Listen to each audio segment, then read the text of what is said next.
Fala galera, tudo bem? Meu nome é João Gabriel, eu represento o time de História aqui do Foco Medicina e agora a gente vai começar a corrigir o caderno de Ciências Humanas da prova da UERJ. E a primeira questão, a número 47, é uma questão de História. Chega aqui, ó, vamos olhar. Seguinte, essa questão ela trabalha os movimentos sociais contemporâneos e a política indigenista realizada no Brasil em diferentes momentos. A gente sabe que, né, a questão dos Yanomamis é uma questão atual bem cara, dado aos últimos acontecimentos, como o genocídio, né, e outros fatores de exploração das terras que pertencem à preservação desses povos. Então, olha só, não deixem acabar com os Yanomamis, é o título. Yanomami, talvez você nunca tenha ouvido falar esse nome, pois saiba que é o nome genérico de cerca de 8.400 brasileiros. Gente boa que vive em 203 cabanas no interior da floresta tropical, bem na fronteira com a Venezuela. Formam 14% da população de Roraima e encontram-se ainda no Amazonas. Os Yanomamis correm no momento um grande risco e estão precisando de você. Cabe a você interessar-se pelo projeto de um grupo de antropólogos, juristas, médicos e jornalistas que visa proteger a vida pacífica dos Yanomamis, nos locais que habitam e dentro do tipo de cultura que é tradicionalmente o deles. Esse projeto, ou anteprojeto, propõe a criação do Parque Indígena Yanomami. Essa é a única maneira de salvar a comunidade social e cultural desses homens, mulheres e crianças que, desde 74, vêm sofrendo as consequências do processo de expansão econômica da Amazônia em sua parte negativa, sem se beneficiar com suas possíveis vantagens. A abertura da perimetral norte BR-210 levou àquela região gripe, sarampo, tuberculose, moléstias de pele e doenças venéreas. O garimpo irrompeu com outra modalidade da doença e, em 78, é a Companhia Vale do Rio Doce que se apresta para extrair a cassiterita antes explorada ilegalmente pelos garimpeiros. E a Perimetral Norte vai prosseguir fornecendo espaço à colonização. Topógrafos percorrem o território Yanomami, demarcando lotes em terras insofistimavelmente pertencentes aos índios, aos indígenas. Trechos importantes aqui dessa questão. Primeiro, essa é a única maneira de salvar a comunidade social e cultural desses homens, mulheres e crianças, que desde 74, contexto da ditadura militar, política indigenista da ditadura, ela é voltada para a segregação, para a exclusão, para o extermínio. Não estão nem aí para esses povos, querem explorar a economia desses locais onde você tem reservas, locais de preservação da cultura dos povos originários, tá? A política indigenista voltada para a preservação ela é muito recente, ela é pós-88, pós-Constituição Cidadã. Tá? Aqui o texto do Carlos Drummond de Andrade está enaltecendo, está alertando, né, a população de modo geral, para o leitor, que deve existir, deve ser criado um parque Yanomami para preservar a cultura desses povos. Estamos falando de pessoas, estamos falando de seres humanos, estamos falando de uma cultura que até hoje em dia sofre bastante por conta dessa perseguição e desse ideal civilizatório, certo? Seu artigo de 79, o escritor Carlos Drummond de Andrade situa a circunstância do projeto de criação do Parque Indígena Yanomami, no contexto das ações de exploração da Amazônia durante os governos militares. A defesa da criação desse parque, naquela conjuntura, tinha como objetivo tornar pública a seguinte problemática. Gente, estamos falando, né, da perseguição, da exclusão e da possível morte desses povos. Dessa forma, o único gabarito que se enquadra nessa possibilidade é a letra A, o extermínio dos povos originários. Beleza, galera? Fica aí ligado para a próxima questão. Um abraço. Salve, salve, galera! Professor Vitor Maurício de Geografia, entrando agora no caderno de Humanas. Primeira questão que a gente vai resolver, primeira questão de geografia do caderno de Humanas, é uma questão de climatologia, uma questão um pouco de cartografia, misturando, mas mais climatologia, né? Uma questão um pouco polêmica. Várias pessoas erraram, várias pessoas vieram falar comigo depois da prova, encheram meu WhatsApp de mensagem pedindo para anular essa questão. E não tem a menor possibilidade de anular essa questão. Bom, eu acho que as pessoas, os alunos que tinham uma boa noção de localização, de mapa, já marcaria a letra B, que é a resposta. Por quê? Porque a gente sabe que a latitude é a distância em graus de um ponto até a linha do Equador. O Equador é o zero e a gente pode ir até 90 graus para norte e até 90 graus para sul. As pessoas que têm uma mínima noção de localização no mapa, eu acho que não marcariam a letra A por ser 5 graus de latitude, ou seja, estaria muito próximo do Equador. Então, se o aluno sabe onde passa a linha do Equador, né? No Brasil, na África, na Ásia, daria para não marcar 5 graus. E 45 graus também não. Repara que ele está colocando aqui uma distância, uma diferença bem grande, tá? De 5, ele já vai para o 25. Ele não está colocando 5, 10, 15. Não, ele está vindo de 20 em 20. E muda muito. Tudo muda com 20 graus de latitude. Então, 5 graus seria um lugar muito próximo do Equador. Não teria essa amplitude térmica aqui que eu vou discutir daqui a pouquinho com vocês. E um lugar com 45 graus já seria mais para a Europa. Se você sabe que o Catar está no Oriente Médio, isso aí você precisava saber, né? E outra, isso é uma questão típica da UERJ, pegar um tema, né, Copa do Mundo. Todo mundo ouviu falar do Catar na Copa do Mundo, todo mundo ouviu falar um monte de informações sobre o Catar durante a Copa do Mundo, meses antes, né? A gente ficou sabendo de várias informações sobre o Catar. Então, você sabe que o Catar é no Oriente Médio. Então você saberia, assim, por uma questão de localização, que 5 graus seria próximo demais do Equador e 45 seria distante demais. Isso resolvendo a questão com noções de localização. Eu, como tenho essa noção, eu já marcaria 25 graus direto. E vários alunos tiveram esse raciocínio. Eu não estou falando só porque eu sou professor. É porque eu trabalho isso com os alunos em sala também. Mas vamos para a teoria. Vamos dizer que você não saiba nada, mas sabe alguma coisa de climatologia. Beleza. Ele está me dando aqui 2 amplitudes térmicas. Uma amplitude térmica diária, que é essa aqui, e ele está me dando uma amplitude térmica anual. A amplitude térmica diária, ela serve para me mostrar uma coisa. É uma área desértica. Por quê? Porque o deserto ele é caracterizado pela carência, né? Pela baixa umidade. Pouquíssima, quase nada umidade. A água é um elemento termorregulador. Então, o lugar que não tem água, não tem umidade, ele esfria e esquenta muito rápido.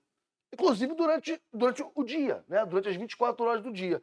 Eu consigo ver isso aqui. Olha como varia a temperatura ao longo do dia. Tranquilo. 24 horas. Agora, e ao longo dos meses? Eu vou levar em conta aqui 20 graus de amplitude térmica. Lembrando, amplitude térmica é a diferença da temperatura máxima para a mínima. Então vamos considerar aqui, ó, o 35 que ele está colocando e 15. Aí a gente considera aqui 20 graus de amplitude térmica. Tranquilo? Beleza. Aí a gente vai para o raciocínio agora. Bom, uma área próxima do Equador, 5 graus, não tem essa amplitude térmica toda. A parte do planeta que tem menos amplitude térmica é a faixa equatorial. A temperatura ficaria nos 27, a média, né? 27, 28, 29, 30, não varia muita coisa. Por outro lado, numa latitude de 45 graus, aí eu já estou falando de países europeus, é possível ter uma amplitude térmica de 20 graus? É possível, inclusive acontece. Só que tem um detalhe. Numa latitude de 45 graus, a temperatura mínima não seria 15, não seria 18. E nem a máxima seria 35. Isso o candidato precisaria saber. Essa noção de que a temperatura e a amplitude térmica variam de acordo com a latitude. Então, a letra A eu já esqueci. Não existe uma amplitude térmica dessa aqui na faixa equatorial. E se fosse numa latitude de 45, a mínima temperatura não estaria aqui próximo do 18. Então, o que mais me interessa aqui nessa questão é a amplitude térmica anual. Você percebe aqui, ó, que ela vai mudando de temperatura, né? Aqui o verão, né, no caso, do verão, dessa aqui mais quente, do verão para o inverno, ela muda bastante a temperatura que está representado aqui, né? Então eu estou vendo aqui 20 graus de amplitude térmica, só que olhando para a temperatura, eu estou vendo aqui, ó, entre 15 e 35 graus. Aí um pouquinho de senso comum também, sei lá, imagina. Você acha que em Paris a amplitude térmica é assim? Vai até 15 graus? Não, né? Chega lá perto do zero. Então isso já eliminaria, aí isso juntando com as noções de localização, acho que já eliminaria a possibilidade de marcar o 45. O 65, porra, a amplitude térmica já seria muito maior e a temperatura seria muito mais fria. Tranquilo? Então a resposta aqui é letra B, 25 graus norte. Vamos dar uma olhadinha agora na questão 49 do Caderno de Ciências Humanas. Se liga aqui, ó. A gente tem uma charge do Laerte, né, enfim, e que é dividido em 3 partes, certo? Primeira parte, você vê uma pessoa subindo uma escada, tá? E, inclusive, uma plantinha seca bem no primeiro plano. Nessa segunda parte, você vê o avião decolando, então indicando que essa escada seria justamente para acessar o avião e a plantinha ainda seca. No final, com o avião já fora de cena, a plantinha recuperando-se, tá? A charge de Laerte está inserida em um conjunto de críticas ao governo federal de 2019 e 2022, ou seja, essa charge e essa pessoa aqui está se referindo a Jair Bolsonaro, indicando também expectativas quanto à promoção de mudanças com o fim desse mandato. A única mudança que a gente está vendo aqui, né, é a pessoa saindo e a planta se recuperando, tá? Considerando a conjuntura política da transição governamental mencionada, uma correlação adequada entre crítica e expectativa cuidado, porque a gente tem aqui, né, 2 partes que precisam ser analisadas, respectivamente, nas alternativas. A crítica vai estar relacionada às primeiras palavras e expectativa às segundas palavras. E a gente tem que associá-las, tudo bem? Uma crítica feita, né, a essa conjuntura seria o estatismo? Não, né? Até porque o governo Bolsonaro ele tinha uma fundamentação neoliberal. Então, muito pelo contrário, a sua proposta de governo foi muito distante daquilo que viria a ser uma proposta estatista, tá? E ela não se enquadra também na crítica feita aqui pela charge, tá? Letra B, nacionalismo e liberalismo. Existe uma crítica ao nacionalismo e uma expectativa, né, a partir, né, desses acontecimentos de que o liberalismo ele se implemente. Também não é aquilo que está associado à conjuntura da imagem, tá? Letra C, negacionismo e ambientalismo. Existe algo ligado a ambientalismo nessa imagem? Sim, né? A própria recuperação da plantinha que você está vendo no quadro, tá? Aqui você tem 2 plantas secas e aqui uma planta já florescendo. Ok, mas aí a primeira parte fala de negacionismo. Que tipo de negacionismo seria esse? Como a gente está colocando aqui como crítica e expectativa, seria uma crítica a essa expectativa também. Então, o negacionismo ambientalista, por exemplo, é uma espécie de negacionismo? Sim. Foi praticada pelo governo Bolsonaro? Foi, né? O Brasil foi muito criticado por conta da falta de uma postura mais presente no combate ao desmatamento, né, nas ideias de sustentabilidade, enfim. Então a letra C corresponde a uma correlação adequada entre crítica e expectativa? Sim. Letra D, identitarismo e multiculturalismo. Aqui nessa imagem não está se referindo a nada de cultural, certo? A gente tem muito mais uma visão política e ambiental do que fatores culturais identitários. Por isso, o gabarito é a letra C. Beleza? Questão 50 de geografia. A prova está trazendo aqui um mapinha mostrando as megacidades do mundo. Primeira coisa é saber o que é uma megacidade.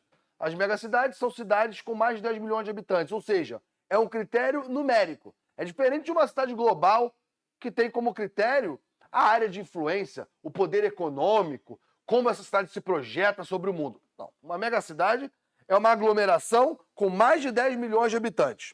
Tendo isso em vista, vamos olhar para o mapa. Aglomerados com mais de 10 milhões de habitantes. Em 1950, só Nova York. Em 1975, aí eu já vejo Cidade do México, já vejo São Paulo, já vejo Tóquio, já vejo Xangai. Beleza. 2007, aí esse número já cresceu aqui, hein? 2025, vai crescer aqui também. Vai ter megacidades na África. O que você precisa saber para responder essa questão? Você precisa ter noção de que a industrialização dos países desenvolvidos ocorreu num momento completamente diferente dos países latino-americanos e dos países asiáticos, com exceção do Japão. Mas o que a gente percebe quando a gente estuda industrialização é que a industrialização dos países desenvolvidos e a urbanização dos países desenvolvidos, ela acontece ao longo de todo o século XIX, ao longo do início do século XX, metade do século XX, até que as antigas concentrações industriais, típicas do período fordista, por exemplo, as antigas concentrações industriais, elas começam a se desfazer. A gente começa a observar um processo de desconcentração industrial. Ou seja, o que antes era benéfico nos espaços de concentração, agora não são mais tão legais assim, não são critérios mais tão legais assim.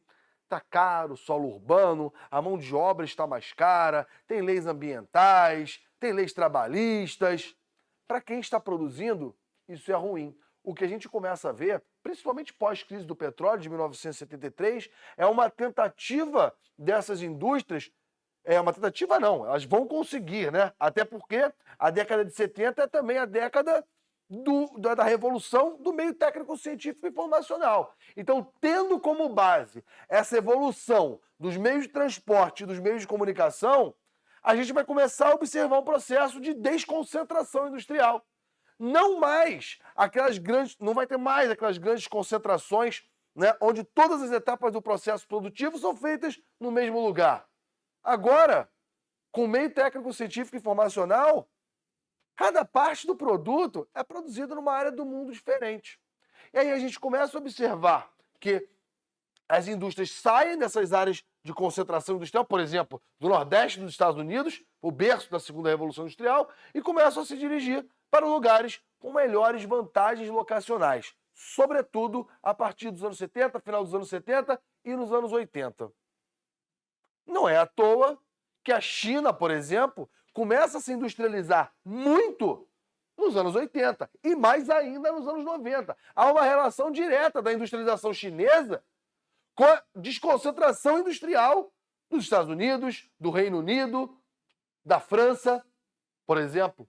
Então, se você sabe, né, que há uma relação também entre industrialização e urbanização, porque, na verdade, a questão da megacidade ela tem a ver com a urbanização, né?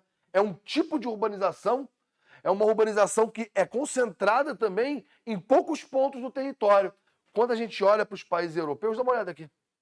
Quando a gente olha para os países europeus, você não está vendo aqui uma megacidade. Sabe por quê? Porque nos países europeus, a rede urbana ela é melhor distribuída.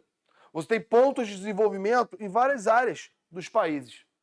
Quando a gente olha para o Brasil, que seria, a gente poderia dividir aqui, vamos tentar fazer essa didática, né? A gente poderia dividir em 3 industrializações.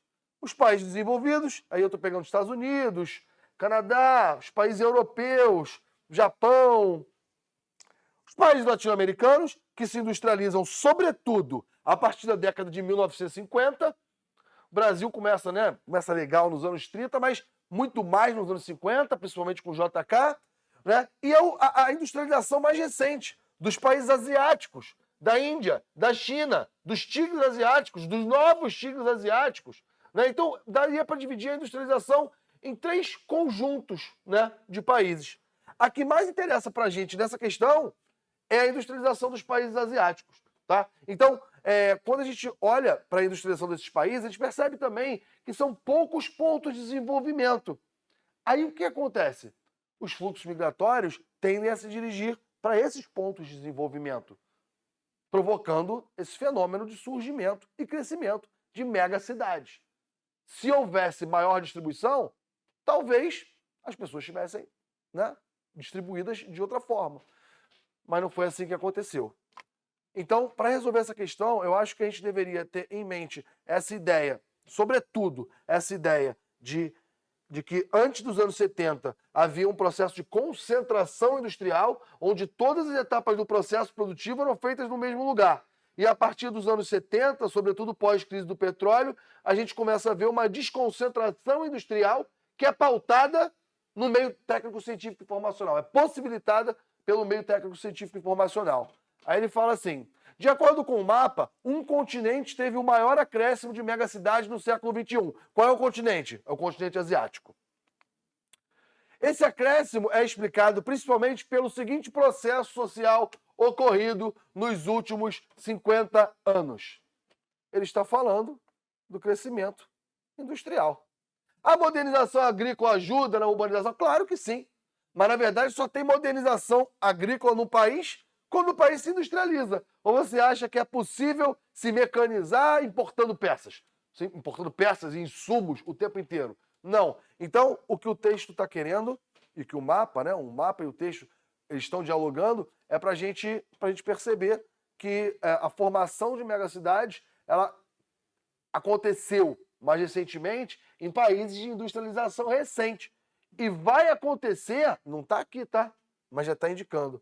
Vai acontecer o surgimento de várias megacidades da África. Aqui ele está colocando 2, mas vão surgir outras, porque a África ainda é um continente rural. E a África, pelo que a gente está vendo, da industrialização africana, da urbanização africana, o que a gente está vendo é também esse processo de metropolização, ou seja, de desenvolvimento em poucas áreas dos territórios. Isso vai atrair muitos fluxos migratórios, vai fazer com que essas aglomerações tenham bem mais de 10 milhões de habitantes. Eu não gosto muito de trabalhar com projeção, né? A gente não sabe muito bem o que vai acontecer, mas a projeção, tudo bem, ela é válida. A região metropolitana de Lagos, na Nigéria, está prevista para ter 88 milhões de habitantes em 2100. Então, além de resolver essa questão, ainda estou te dando uma tendência. A resposta nessa aqui é o crescimento industrial mais recente dos países asiáticos, o que levou à formação de megacidades. Agora a gente vai dar uma olhadinha na questão 51 da prova de humanas. Olha só, uma questão clássica de Vargas, né, sobre o período da República Democrática, com muita atenção, porque essa questão ela se trata do segundo governo dele. Tá? E aqui tem um folder. Tá? Para seu governo, ele diz: ninguém arrebata das minhas mãos a bandeira nacionalista. Tem aqui a figura do Vargas, naquele momento clássico, icônico dele, onde ele coloca a mão no petróleo e mostra, né, para as pessoas que estavam ali próximas a ele, no momento da extração inicial de uma empresa criada por ele, conhecida como Petrobras. Tá? Inclusive, a prova da UERJ ela gosta muito de trabalhar as efemérides, esses grandes acontecimentos, e aí trouxe os 70 anos da criação da Petrobras. Tá? O ouro negro que dará a independência do Brasil. Por que ele está falando isso? Porque ali naquele contexto havia uma disputa muito grande entre os entreguistas e os nacionalistas a respeito da extração de petróleo do Brasil. E aí, no caso, faltava, né, essa soberania de exploração do petróleo, porque o Brasil não tinha ainda uma empresa estatal com essa finalidade. Vargas é quem vai criá-la. Criada durante o governo de Getúlio Vargas, 50-54, em um contexto de intensos debates e mobilizações associados à campanha O Petróleo é Nosso, a Petrobras se vinculou naquela época à valorização da bandeira nacionalista, conforme se observa no cartaz. No que diz respeito à exploração do petróleo, essa valorização esteve manifesta na seguinte atribuição da empresa. Tem que tomar um cuidadozinho aqui nessa palavra manifesta, porque a gente tem aí uma vontade, um objetivo, um desejo.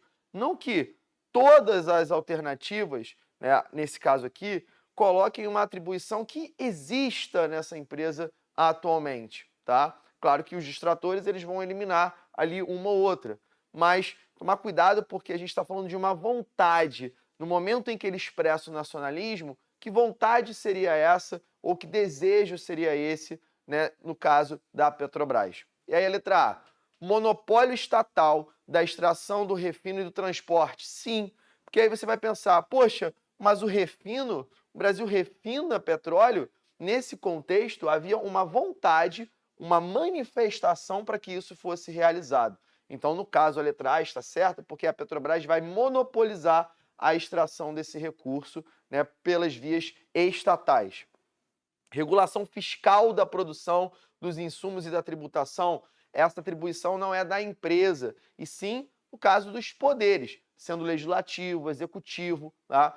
Essa responsabilidade de regulamentar, fiscalizar todas essas etapas. C. Controle institucional da distribuição, da importação e da exportação.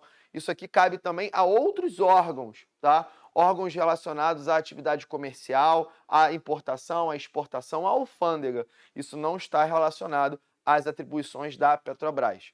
Supervisão administrativa da mão de obra, de treinamentos e da terceirização. Ela estaria certa até aqui, mão de obra e treinamentos. Mas como eu estou falando de terceirização, não cabe à Petrobras, né, treinar, supervisionar as empresas que são terceirizadas, porque elas têm o seu treinamento próprio. Cabe à empresa regulamentar aquilo que é de responsabilidade dela, internamente dela. Dessa forma, o gabarito é letra A. Valeu, galera. Fica aí para a próxima questão. Um abraço. Questão 52 de Geografia, tratando sobre o Vale do Silício.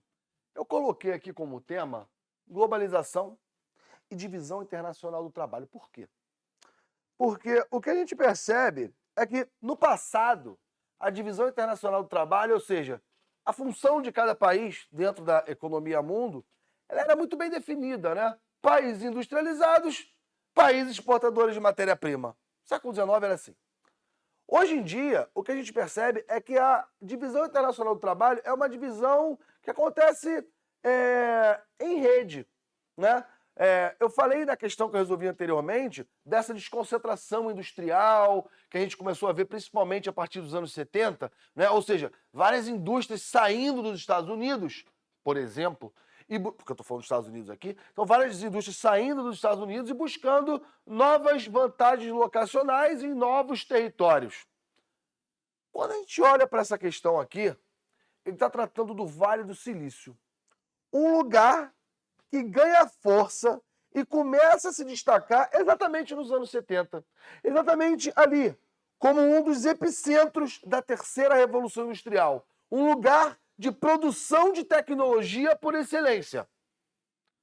Por mais que você não soubesse disso, dá uma olhada nas empresas que ele destaca. Só que Twitter, Reddit, Airbnb, Dropbox, as outras eu não conheço bem. Aí aqui, Facebook, YouTube, Netflix, Apple, eBay, Adobe, Intel, Yahoo, Google, Mozilla. Que tipo de empresa é essa? Por que elas estão concentradas ali, galera? Essa é a pergunta, né? Por que elas estão concentradas ali? Bom, o Vale do Silício, aliás, essa parte da Califórnia, ela tem uma série de universidades, centros de pesquisa, tecnopolos, que a gente chama, que produzem ali mesmo uma mão de obra super qualificada. As pessoas se formam ali e já começam a trabalhar nessas empresas. Então, eu estava falando da divisão internacional do trabalho, por quê? Porque o que eu percebo no mundo de hoje é que um país desenvolvido, ele não produz mais o bem físico. Veja se a indústria da Apple está aqui. Não é a indústria da Apple. É a Apple. É o escritório. É a empresa. É onde a gente vai pensar. Todas essas empresas aqui, elas não têm trabalho braçal de fábrica. Não é isso. Elas estão pensando tecnologia. Se elas estão pensando tecnologia, vamos para a questão. No mapa, observa-se uma concentração de empresas na região do Vale do Silício. Eu já mostrei para vocês o perfil de empresas que tem ali. Essa concentração espacial se explica principalmente pelo seguinte fator: a abundância de trabalhadores qualificados. Há uma série de universidades, a Universidade de Berkeley, a Universidade da Califórnia, várias faculdades, vários centros de pesquisa ali que formam essa mão de obra qualificada. E é caríssimo se localizar ali. Lembra que eu falei que as indústrias, elas buscam melhores vantagens locacionais? Pois é, mas a parte de geração de tecnologia ela não está em qualquer país, não. E nem qualquer área de um país. Não é em qualquer área dos Estados Unidos. É numa área que já surgiu, formando mão de obra qualificada. E permanece assim até hoje. Por isso o gabarito letra D, abundância de trabalhadores qualificados. Questão 53, o tema é cartografia. Antes de tudo, uma palhinha aqui sobre mapas e representações. Quando a gente discute, né, a ideia do mapa, ou um filme, ou o enquadramento de uma cena do filme, ou uma fotografia, ou uma peça de teatro, ou um quadro, tudo isso são representações da realidade. Nenhuma delas representa o mundo tal como ele é na realidade. São sempre representações. E como toda representação, há sempre uma intencionalidade. Nenhuma representação é neutra. Nenhum mapa, que é uma representação, é neutro. Aqui no texto, ela não está falando dessa visão de neutralidade ou intencionalidade do mapa. Mas ela está enchendo o texto da intencionalidade dela, da visão de mundo dela, da autora. Ela cita aqui cidades, elas falam, os mapas me descansam, aqui rios, aqui montanhas, cordilheiras, golfos, aqui florestas, tão assustadores. Assustador? Assustador para quem, né? É para ela. É uma visão de mundo. Aí ela fala que chamam ela de louca, mas ela diz que não é louca. Ela responde, o mapa é a certeza de que existe o lugar. O lugar na geografia é um conceito. O lugar é o espaço da pessoalidade. O lugar é o espaço da subjetividade. Cada um possui uma visão diferente sobre um determinado espaço. O que é lugar para mim pode não ser lugar para você. Então, o próprio conceito de lugar aqui já traz essa ideia de subjetividade, né? Essa ideia de representação. Essa questão é fácil, na verdade não precisava do texto. No poema de Adélia Prado é enfatizada a seguinte função da linguagem cartográfica. A expressão da cultura não é isso que ela está tratando no texto. Instrumento de precisão? Não, o mapa até pode ser utilizado como um instrumento, sim, de localização, mas não é isso que está tratando no texto. Agora, espaço de representação. Ou, se quisesse inverter a resposta, poderia dizer também que o mapa é uma representação espacial. E essa representação espacial, né, ferramenta fundamental para a geografia, ela é sempre cheia de intencionalidade, cheia de valores e cheia de visões de mundo. Portanto, o gabarito é letra C. Agora a gente vai dar uma olhadinha na questão 54, uma questão que vem trabalhando um tema assim bastante recorrente. No caso, o imaginário social e político na época da República. Olha só, vamos dar uma olhadinha no texto. Há quem desdenhe das imagens e das representações visuais. Há quem alegue que elas não passam de ilustrações, que simplesmente decoram e alegram os ambientes, os jornais, as paredes das casas e dos museus. Seriam inocentes. Da minha parte, sou dessas pessoas que vivem tomadas pela potência das imagens e pelo poder que elas têm de revelar e criar valores, ideias, concepções de mundo. Por isso, não raro, viram elas mesmas a própria realidade. É esse o poder reflexivo das imagens e das obras visuais, pois ao reproduzir um contexto, elas acabam, ao fim e ao cabo, por criá-lo. Transformam-se em parte constitutiva da imaginação. Importante isso aqui, ó, conceito de imaginário, tá? Ou seja, aquilo que você vislumbra num pensamento, num sentimento e recria eventos, fatos históricos de uma forma bastante romantizada. Muitas vezes lembramos ou achamos que lembramos de um evento a partir e por causa de uma imagem guardada num canto da memória. Novamente, memória aparecendo como um tema aí, né, um conceito em uma questão de humanas. É possível dizer que nossa imaginação histórica é feita a partir de imaginários alheios, das construções visuais feitas por outras pessoas com seus interesses, contextos e especificidade. Importante, ó, a gente está aqui colocando, né, que um evento pode ser lembrado a partir de uma imaginação, beleza? E aí vamos lá. Qual dessas imagens exemplifica a capacidade de construção da imaginação histórica? Histórica, tá?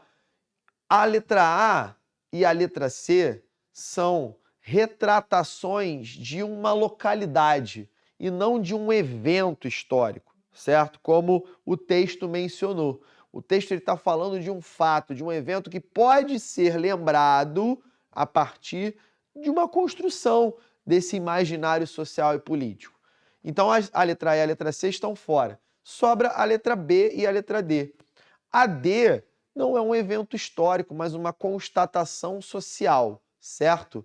E que foi muito bem pintado, né, na tela Os Operários, da Tarsila do Amaral, representando uma diversidade, uma pluralidade étnica no Brasil. O único quadro aqui que faz referência a um evento histórico, faz uma alusão histórica, é a letra B de bola, a Proclamação da República, e que, na verdade, né, foi feita uma representação muito romantizada, porque este acontecimento, como vocês estão vendo no quadro do Benedito Calixto, não existiu, certo? Então foi estabelecido dessa maneira, até para que as pessoas lembrassem do 15 de novembro dessa forma. Ou, por exemplo, podendo citar aqui um outro quadro, a Proclamação da Independência do Pedro Américo, em que aquela representação de Dom Pedro I como um grande herói popular, uma liderança, foi criada para estabelecer na população brasileira esse imaginário social e político. Beleza? Gabarito, letra B de bola. Agora a gente vai dar uma olhadinha na questão 55, mais um tema sobre decolonialidade, né? Essas visões que hoje se tem para tentar desconstruir toda uma narrativa eurocêntrica sobre muitas sociedades que já foram dominadas, né, ao longo aí, né, do século XIX, do século XX, por conta das práticas neocolonialistas. Uma questão sobre a África do Sul, né? Então, apartheid, segregações, discriminações, sempre aí são temas das questões da UERJ, e agora ela trouxe também mais uma ligada a esse episódio histórico bastante cruel, tá? O massacre de Soweto. Em 74, o governo sul-africano emitiu um decreto exigindo o estudo do Afrikaner nas escolas do país no mesmo nível do inglês, tá? O Afrikaner era a língua majoritária entre a minoria branca que controlava o país, tá? Lembrando que o apartheid, uma política segregacionista, né, estabelecida pelos brancos na África do Sul, tá? Estudantes negros se opuseram. Eles queriam estudar o seu idioma nativo, o Zulu e inglês. No bairro negro de Soweto, em Joanesburgo, os estudantes do Orlando West Institute planejaram uma série de ações contra essa lei, que entrou em vigor em janeiro de 75. No dia 16 de junho de 76, cerca de 3.000 manifestantes, entre alunos e professores, começaram a protestar pacificamente. Aos poucos, outras pessoas se juntaram e estima-se que a marcha reuniu cerca de 10.000 pessoas. Algumas fontes dizem que foram 20.000. Percorreram as ruas com faixas e slogans como "Abaixo o Afrikaner". E se aprendemos Afrikaner, que Vorster, primeiro-ministro da época, aprenda Zulu. Os confrontos entre as forças de segurança e os manifestantes duraram todo o dia. O saldo oficial foi de 23 crianças mortas. Porém, a realidade foi bem diferente, já que o número de mortos chegou a 700 e o de feridos ultrapassou 1.000. Hector Peterson, um estudante de 13 anos, foi o primeiro manifestante a cair morto, né, como a gente pode estar vendo aqui na imagem. A fotografia daquele momento, feita pelo fotojornalista Sam Snima, tornou-se um ícone da luta dos estudantes negros sul-africanos. O regime de apartheid foi implementado na década de 1940 e vai ter a sua duração, a sua vigência até a década de 90, gente. O Mandela, Nelson Mandela, foi um dos principais representantes políticos, ativistas na luta contra o apartheid, na luta contra essa política segregacionista, tá? O regime de apartheid na África do Sul instituiu a segregação racial e outras formas de controle social sobre as populações negras, como, por exemplo, a obrigatoriedade do ensino de Afrikaner, tá?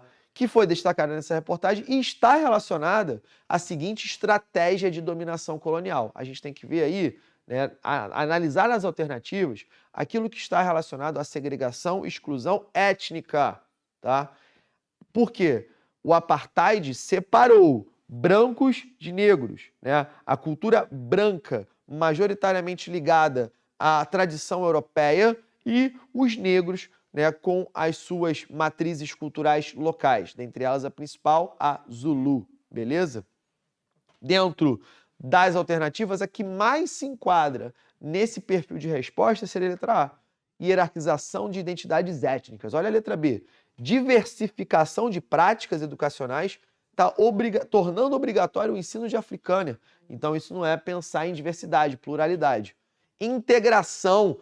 O nome apartheid significa vidas segregadas, vidas separadas. Logo, é difícil da gente falar integração nesse contexto.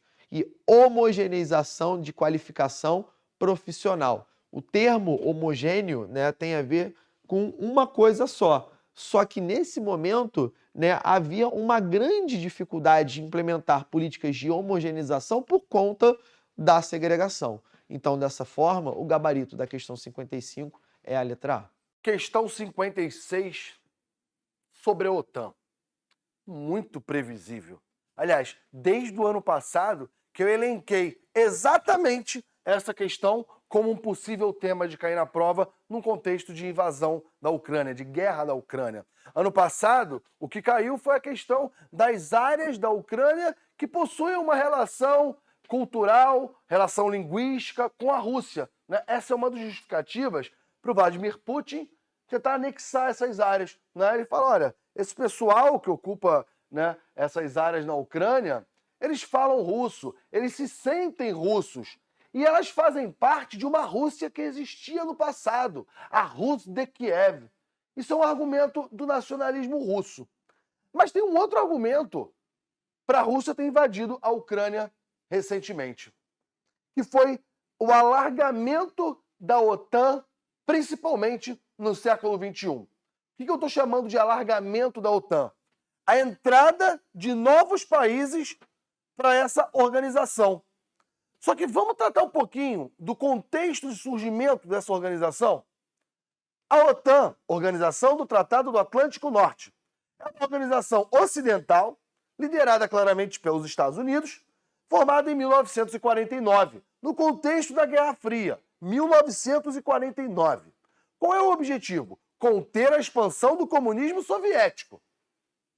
Uma das cláusulas da OTAN diz o seguinte: se um país for atacado, todos os outros devem reagir em conjunto. É uma questão de autodefesa, de defesa mútua. Todos os membros do bloco, todos os membros da organização, estão seguros e unidos. Porque se um deles for invadido, os outros países vão invadir também, vão entrar para a guerra também. A União Soviética, por outro lado, no contexto da Guerra Fria, criou o Pacto de Varsóvia. A Rússia, as repúblicas soviéticas e os países da área de influência soviética. Os países do leste europeu. O objetivo era o mesmo. Se um dos países for atacado, todos nós vamos atacar em conjunto. Tudo bem, esse é o objetivo.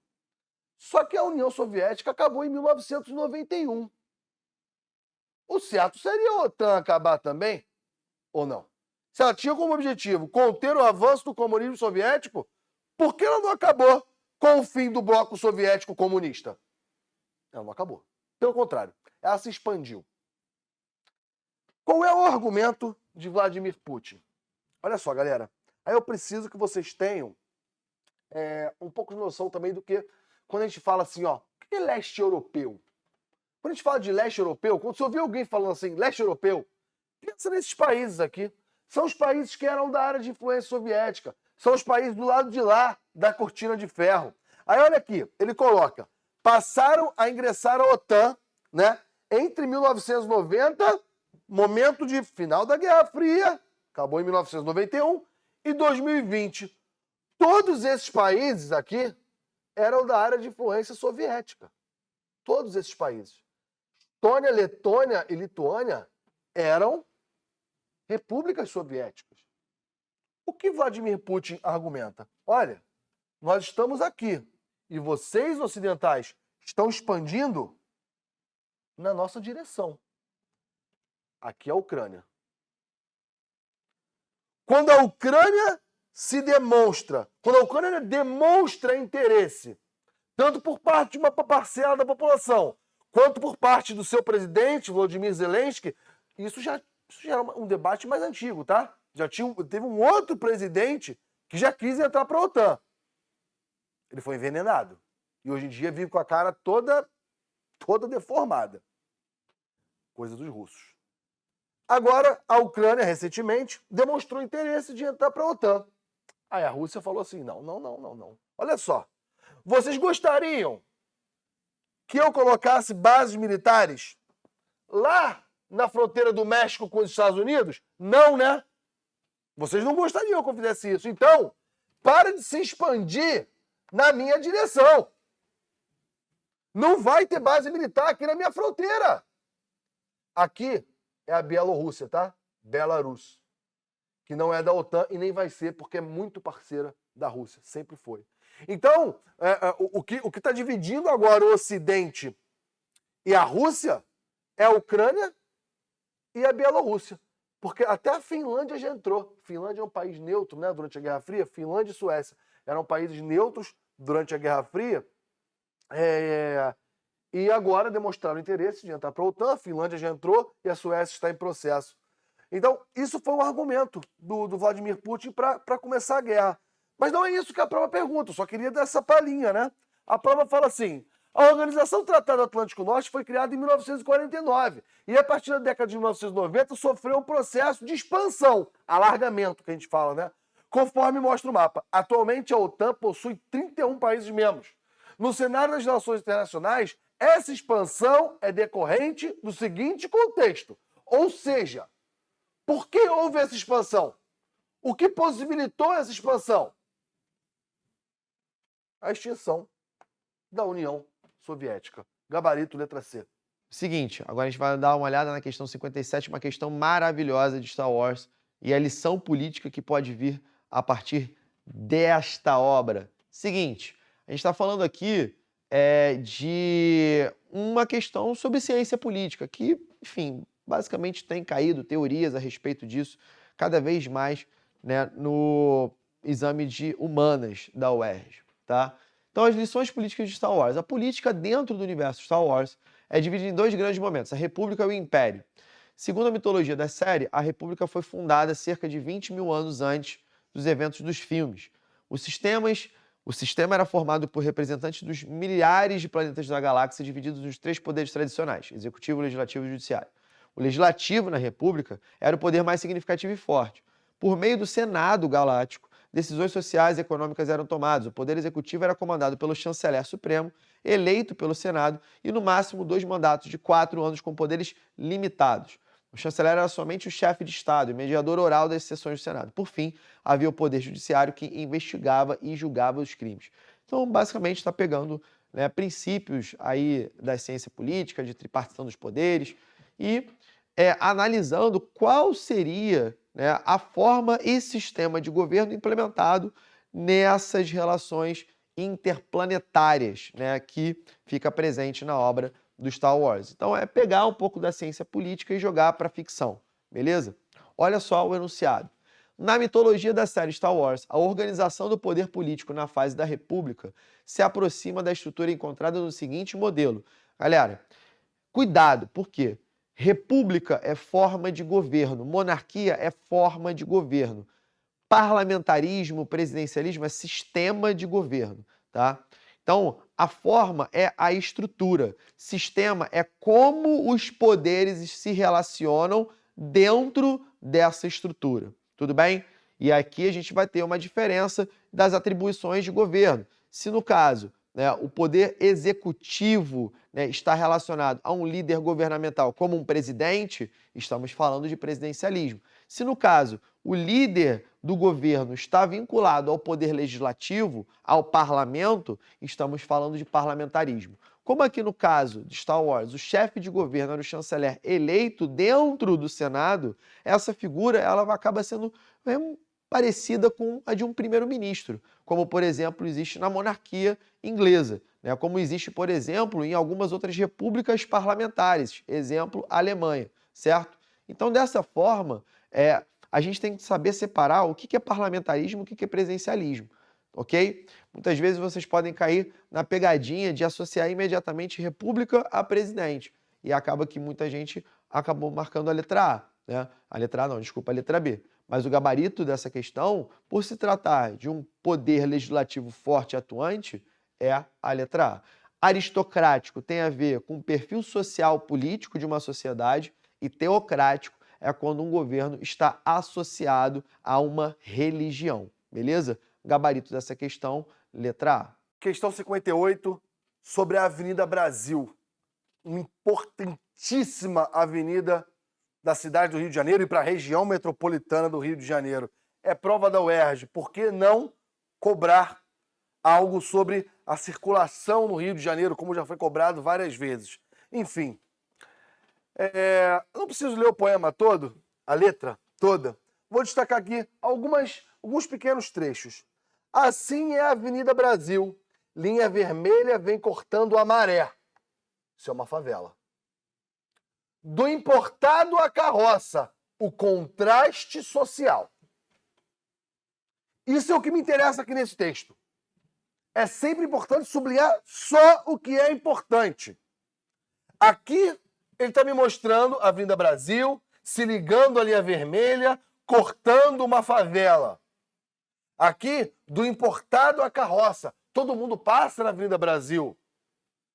É uma avenida com 58 quilômetros que corta vários bairros do Rio de Janeiro e interliga o Rio de Janeiro com rodovias federais que vão te levar para outros estados. A Avenida Brasil é muito importante. Todo mundo passa lá, do importado à carroça. Vamos para o texto. Analisar o território da Avenida Brasil, no Rio de Janeiro, é analisar uma cidade de contrastes, seus caminhos, os sentidos de sua ocupação. Desde sua inauguração, na década de 40, tá? Isso é importante. Década de 40, houve momentos de aceleração e inércia, tal como acontece no percurso das pessoas que por ali transitam de trem ou de ônibus. De trem, de ônibus, de van, de mototáxi, automóveis ou até mesmo carroças. Cumprindo o papel estratégico para o qual foi traçada, a Avenida Brasil facilitou o tráfego rumo ao centro da cidade ou para fora dela, para os subúrbios, para outras cidades do Grande Rio e para outros destinos. Tá vendo como era importante na integração do território? Assim, funcionou como importante eixo impulsionador da ocupação da área por indústrias, estabelecimentos e negócios urbanos dos anos 40 e 50. Vamos lá. Para que surge a Avenida Brasil? Vocês param para pensar, ela começou a ser construída no Estado Novo. Governo Vargas. Era o governo Vargas que a industrialização brasileira começa a ganhar um pouco mais de corpo. É a primeira vez que há um projeto nacional de desenvolvimento, um projeto estatal que estimula a industrialização. Porque antes disso, vocês já sabem, né? Política do café com leite, oligarquia para lá, oligarquia para cá. A Avenida Brasil ela é parte de um contexto onde as indústrias estão se instalando no Rio de Janeiro, onde está havendo um estímulo para a instalação de indústrias no Rio de Janeiro. E o que é a Avenida Brasil? Ela é um grande corredor industrial que liga todas essas indústrias ao porto do Rio de Janeiro. Ligava, né? Daqui a pouco eu falo porque eu estou falando no passado. Mas no momento da construção, a ideia é essa. Essa é um grande corredor industrial com várias indústrias, né, ligando ao porto do Rio de Janeiro, por onde podem entrar e sair coisas. Só que com o crescimento urbano do Rio de Janeiro, que também começou a ganhar corpo a partir dos anos 30 e dos anos 40, os subúrbios da Zona Norte, da Zona Oeste, também passaram a ser ocupados. Ainda mais com a ajuda de uma avenida, que agora pode te levar até o centro da cidade. Então a Avenida Brasil ela cumpriu ela cumpre ainda um papel muito importante para a cidade do Rio de Janeiro. É a avenida mais importante do Rio de Janeiro, né? Ela é interligada ela interliga o centro da cidade, é interligada com a linha vermelha, com a linha amarela, com a ponte Rio-Niterói, enfim, e com, né, que vão dar em outras rodovias federais. Ela é fundamental para a integração da cidade do Rio de Janeiro. E com relação ao processo de urbanização, isso também já caiu na prova da UERJ, muitas favelas foram se formando no entorno da Avenida Brasil, né? O crescimento dos subúrbios também ganhou muito mais corpo nesse momento, aí, a partir dos anos 40, a partir dos anos 50, porque era o momento que a nossa urbanização estava ganhando corpo. E muita gente passou a ocupar essa área, por exemplo, entre a Avenida Brasil e as linhas de trem, as linhas do trem da Leopoldina, sobretudo na Zona Norte.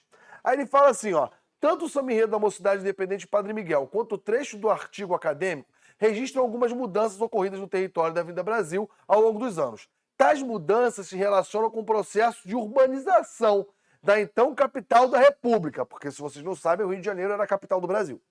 Um objetivo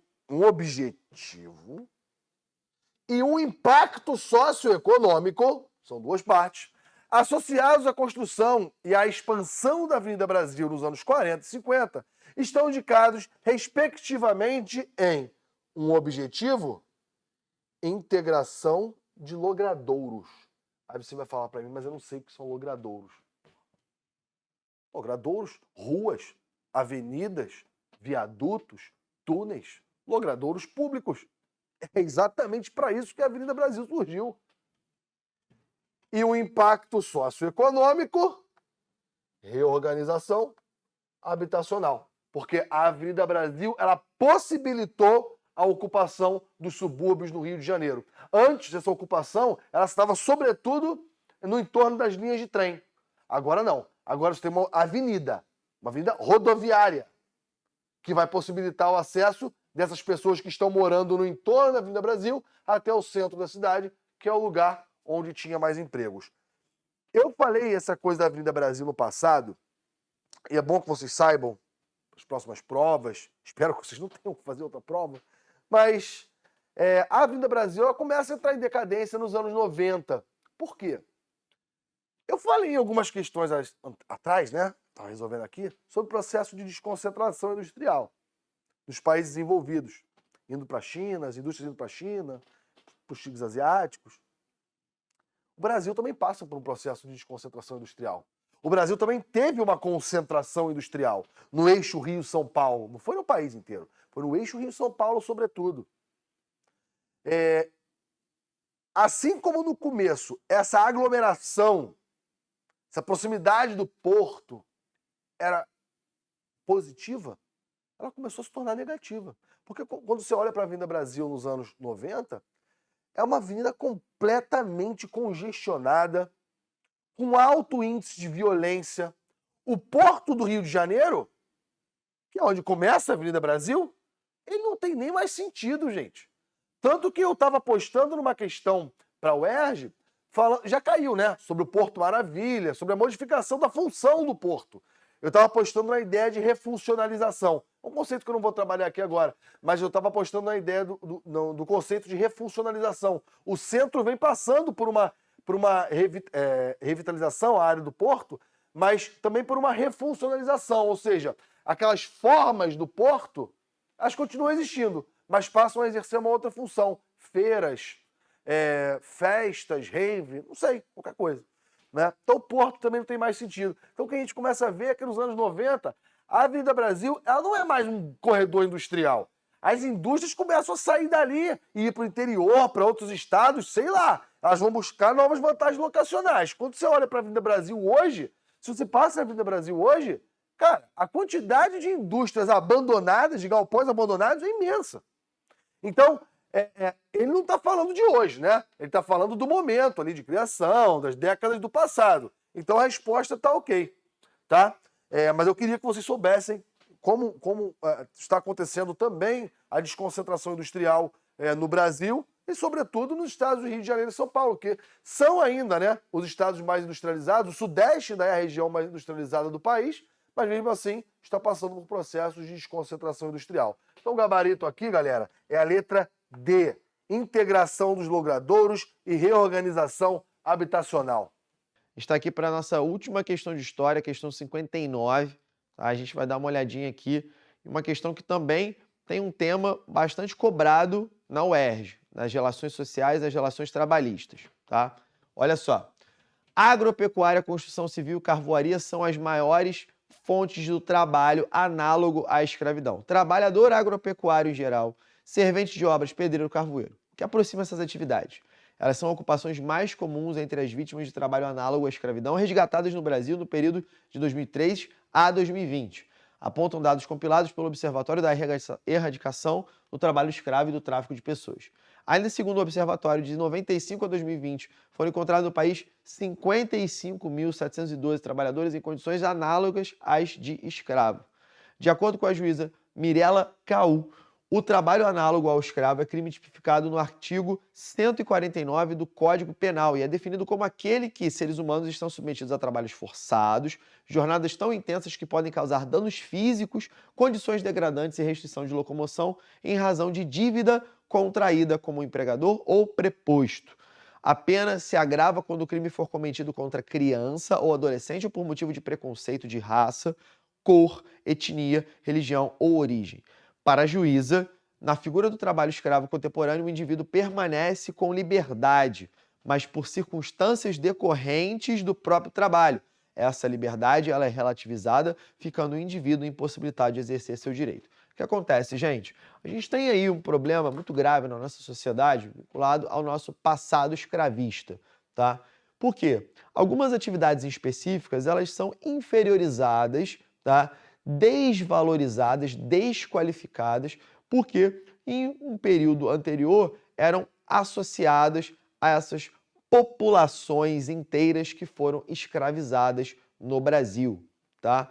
Então, o trabalho braçal, ele acaba sendo considerado algo impossível de ser explorado com uma condição análoga à escravidão, certo?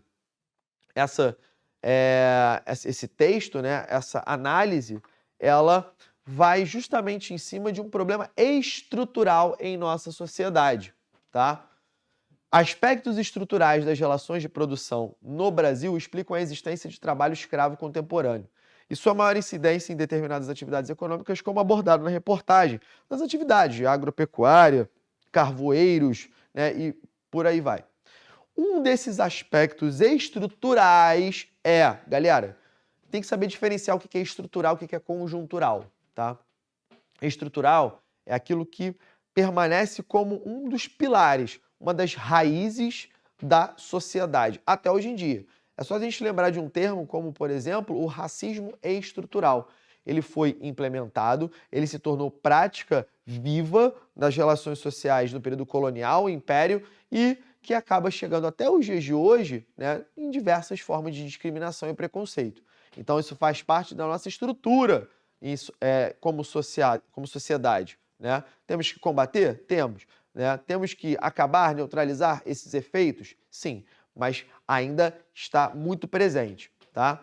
E conjuntural é aquilo que está ligado a circunstâncias de curto, médio prazo. Tá? Não permanece a longo prazo, como, por exemplo, o racismo, como, por exemplo, o trabalho análogo à escravidão.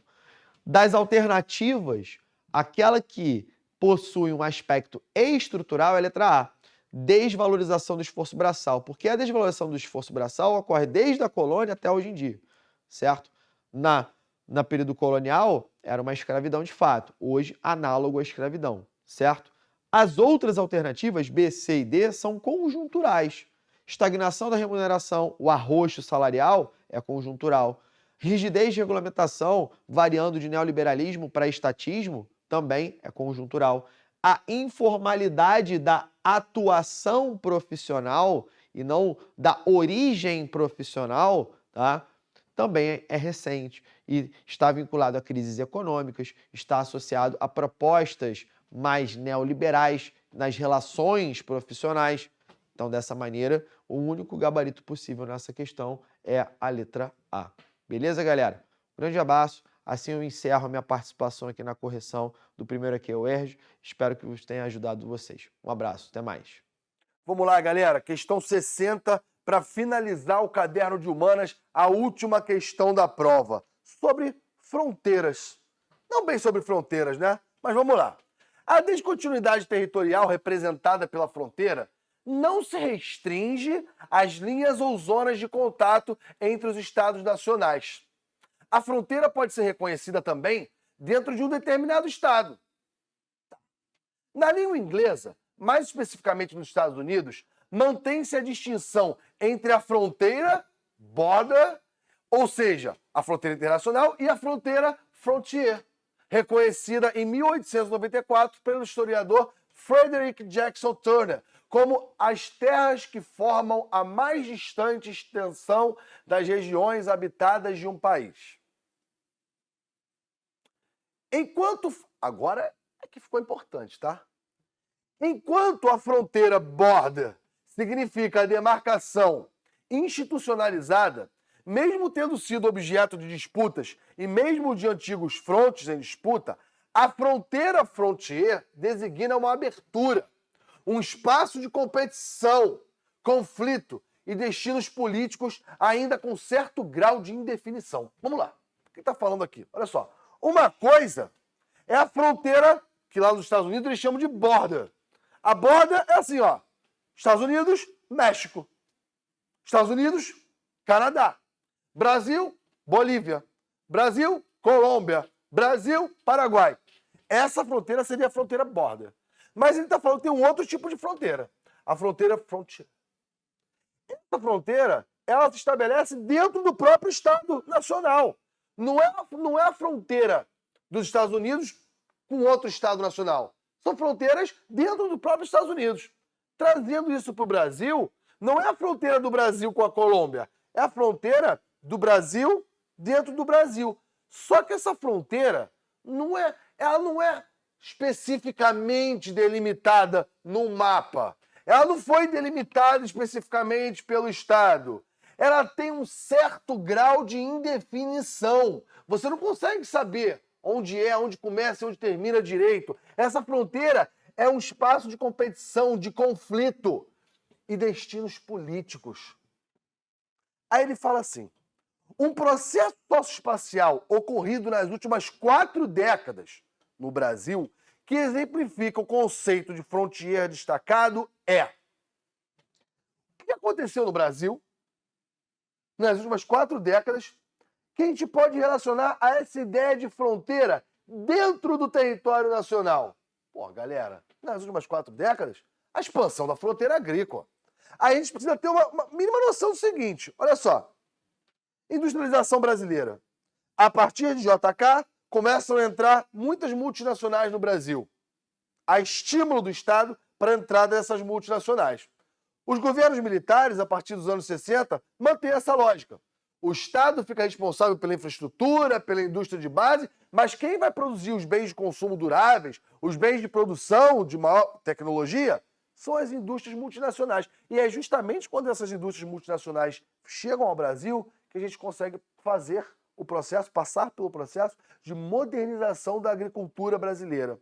Essa modernização começa na região sul, uma região diferente, porque foi colonizada de forma bem diferente do resto do país, né? Enquanto no Nordeste, o Sudeste tinha aquela lógica da plantation, da cana-de-açúcar, né? Aquelas grandes propriedades monocultoras, com mão de obra escrava, voltadas para a exportação, a região sul foi colonizada por imigrantes brancos, europeus, não ibéricos, pequenas e médias propriedades, policultura, agricultura familiar, voltada para o mercado interno.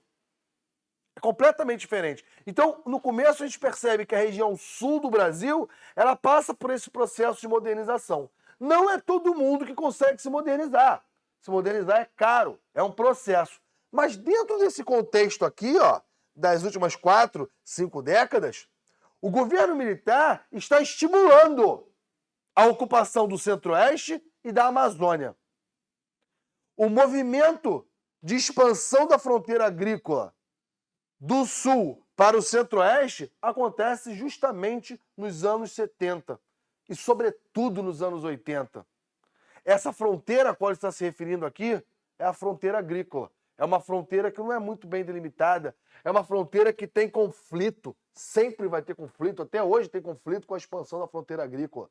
Conflitos com populações indígenas, populações ribeirinhas, comunidades locais, enfim. Morre gente até hoje.